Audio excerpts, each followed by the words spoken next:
There is no doubt in my mind that we can stop it in its tracks here. Happening right now at 5, Ebola fears spreading across the U.S. The first patient to be diagnosed right here on American soil, under observation at this hour, in serious condition. And tonight we are taking action for you with complete coverage of this developing situation. Yeah, 2 shocking revelations about this case just coming to light this afternoon.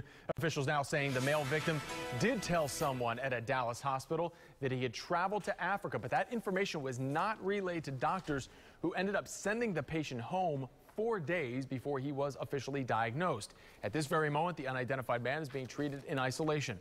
Officials also revealing they're now evaluating 12 to 18 people who he had contact with, including a handful of school-aged children. Ebola is not a very contagious disease. It's very deadly and very scary, but it's not contagious. It really only spreads through blood and body fluid, and only when you're symptomatic.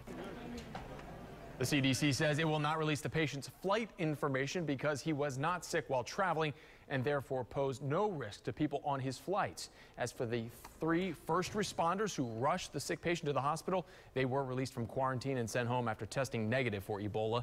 They will be watched very closely now for the next 3 weeks. Well, here's the timeline authorities have been able to piece together so far. The man left Liberia September 19th, already infected with Ebola, but not contagious. He landed in Texas the very next day. Then 4 days later, he started showing symptoms. On the 26th, he came on his own to Texas Health Presbyterian Hospital, but was sent home after doctors were not told about his travels to and from Africa. On the 28th, the man was rushed back to the hospital, and then just yesterday, he tested positive for Ebola.